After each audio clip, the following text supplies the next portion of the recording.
Yeah. Hey, kia ora. Helen Brahms here, coming to you live from Surprise in Arizona. Hope you're having a super fantastic, sparkling day. Welcome to Before the Dirt Nap podcast, number 1484, a day of ups and downs. So you can probably hear Zeffie crying here a little bit. She had surgery today to have a mast cell tumor removed, which did come back cancerous when they biopsied it. But I just got home with her, so I thought I'd pop on now, get this done, and then I can go and spend the night comforting her. She basically cried the entire way home. She had the cone on, and since she's resting here somewhat quietly, I thought she could leave the cone off. But it's been a day of ups and downs. So I dropped her off this morning. Then I went to Sparkles and bought another carload of stuff home, did some more sorting over there. Saturday's going to be a big day over there, getting that stuff sorted. Basically, we're clearing out anything that gets locked off when we have the slides in. So under the bed storage, the drawers, the closet. The closet's now empty. We emptied that out today. The under bed storage will be done on Saturday.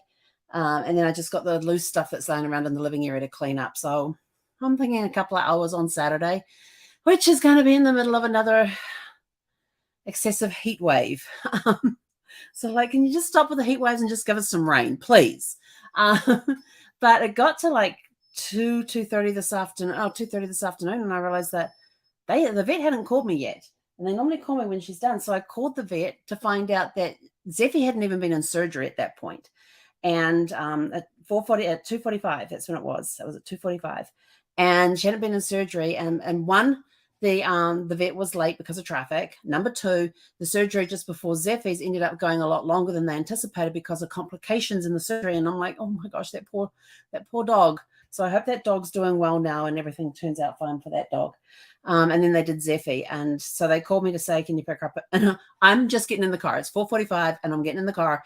And they turn around and says, can you pick her up at 6:15? I'm like, yeah, okay. And I'm like, well, what am I going to do? But I did go and get the mail earlier today. And that was kind of exciting because this is one piece that I got in the mail. I'm going to show you this. I got a friend who has a newsletter, and because I signed up for the newsletter, she sent me an NFT and of this gorgeous cat. And I got it printed onto this slightly pearl finished paper. Doesn't that look spectacular? I mean, look at those beautiful, vibrant colors, and I've got it all crooked in. Isn't that spectacular? So I was absolutely stoked with the way that turned out. But not hearing from the vet causes your brain to go all sorts of places as well. So what do you do to help calm yourself down when the world's not going as you want it, when your world is not going as it should or as you planned? So in my hour and a half of driving around, I drove around. I had got a notification for having another parcel, so I went and picked that up. And there was the sweetest gift in there. I tell you, there was the sweetest gift from a friend of mine. So as a housewarming gift. So I was super stoked about that. It's okay, Zeffie. I know. She's in a lot of discomfort, but I can't give her any pain meds till tomorrow morning. They're huge for a dog. They're like about this square, but you break them in half. And I'm sort of like looking at them going, because I have to give her a Claritin every day for her allergies. And it turns out I now have to give her a Claritin every day for life, as long as it's not the decongestant one and the 24-hour one. Because there's an ingredient in the Claritin that actually prevents the growth of these mast cell tumors. And I'm like, sweet, because she's actually been on these for a while before that tumor appeared. So, but yeah, so the vet told me she'll be on it for life. And I'm like, great. I think I need to take out some shares in Claritin. But yeah, because it actually inhibits the growth of these things. And so we've got the pain meds, but I can't give her any till tomorrow morning. She does have to wear a cone. If she's walking around the house, I have to limit her movements for 2 weeks. You're talking a high energy dog. So if you have a high energy dog, how did you keep your dog quiet for 2 weeks while they were getting all that, while they were healing and everything? She's allowed the cone. I can take the cone off when she eats and drinks. If she's in the same room as me and like snuggling up with me on the couch, she can have the cone off at that point, as long as she's in my view and I can stop her from trying to get that big bandage that's on her leg. And it's like a compression bandage, but they said that I can take the bandage off no earlier than Sunday. And then I've got to go back in 2 weeks to take her back in 2 weeks to get the stitches taken out. So my emotions today have been running like a roller coaster, because when you're not hearing from the vet, it's sort of, "Has something gone wrong? They're not telling me about it. They're trying to figure out how to do this. They're going to do it over the phone. They're going to call me in and not tell me anything about Zeph." And there's just this whole dialogue going through my head. And I'm like, no, they're fine. She's in great hands. She's doing well. If anything had gone wrong, they would have called. No news is good news. But I did get a lecture on the way home in the car. I mean, when I walked in the door at the vet clinic, I could hear her. She was already whining and protesting and everything else. And then they brought her out there and it got louder. And I said to them, I said, "That's my dog. Okay, that's my dog back there crying." Yeah. And she comes out, she hates the cone. She tried to take it off not long after I got in the car. And I have to lift her in and out of the car with this cone on. And this cone goes past her nose by about this much. And I'll get a picture of it later. She had so miserable with this cone on, and trying to get her to sit down in the car. So she kind of half sat the whole way home. And it was a 30-minute ride of, if you can hear that noise, the whole way, with a little yip yips in there as well, and louder ones. And shh, it's okay, sweetie. It's okay. She is so uncomfortable right now. She actually tried to jump up. She actually jumped off the chair just before we went live. So I said, "No, you can't get off the chair. You have to stay here with Mama." So I've actually got the foot part of the recliner up, and I did take a nap in her recliner earlier.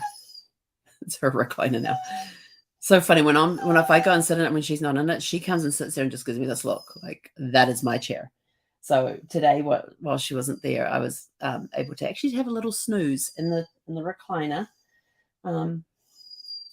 before I had to go and pick her up. So I did get to actually recline in my recliner. It was awesome. It's okay, sweet girl. But we're gonna sign off now, because I gotta go take care of this little one and see if I can get her to see if she wants anything to eat. I've got to have dinner. Still debating whether or not we're going to go for a walk, because she hasn't had any fluids, well, apart from what they gave her on the IV, is the only fluids that she's had today. And she's had no food. So we shall see. But her bandage is not allowed to get wet. If it gets wet, I have to take it off so there's no infection or anything. And they didn't give me any antibiotics to bring home with her, because they said that with the way her leg is wrapped, as long as it stays clean and dry between now and Sunday, everything will be fine with taking it off on Sunday, and then she should be good to go. But they don't use dissolving stitches. They use regular stitches, so she has to go back in a couple of weeks to get them taken out. So tomorrow I will call up for an appointment for her in a couple of weeks to get her stitches taken out, and then they can check on the incision and everything else. But it's been a roller coaster day of ups and downs, and is she okay? Is she not okay? What's going on? The unknown. There was the unknown thing, and it was just having to put my faith in the surgeons that were working on her, and the people that were working on her and taking care of her, and that they would do their job well, and she would be fine. So yeah, we've come through it. We're home, and now we're just going to have a nice quiet evening here at home. Not sure if I'll take her out for a walk or not, because they'll have the sprinklers going, which wets the concrete. I just suddenly thought of that. And of course she likes going on the grass, but they said not long, it has to be short walks. I'm like, and I have to reduce her energy. So if you have a high energy dog, what are some hints and tips that you have to help keep them quiet and calm when they're not allowed to go running around the house? Because she likes to zoom around the house and all of that, and she's not allowed to do that for a couple of weeks till the stitches come out. So they said, "Well, if you've got a kennel, you can put her on." I said, "Well, funny about that kennel." I said, "See that one you've got over there?" She goes, "Yeah." I said, "She can get out of that." She just chewed off the hook and somehow managed to get the other 3 hooks undone and got herself out.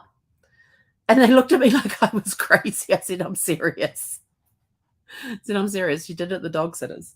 So, but I do have Gus's crate out there, which is a bigger crate. Same setup, but a bigger crate. So she would have a lot more room in that. So I wonder if I put her in that.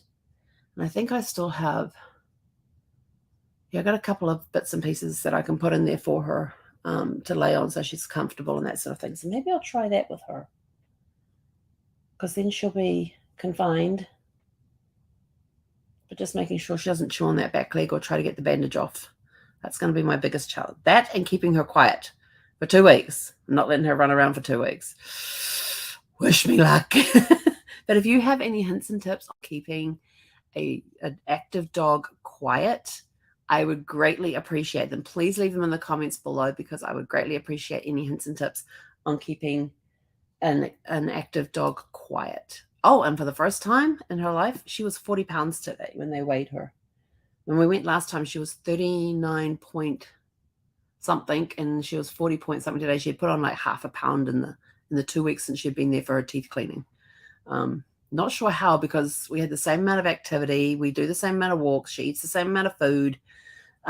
She doesn't get a lot of tidbits, a lot of extras. So there was really no change in it. And I'm like, well, why did she put on half a pound? So who knows? Anyway, go out, have a super fantastic sparkling evening. And we will see you guys back here tomorrow evening at 6 p.m. Pacific time. Hey, konera.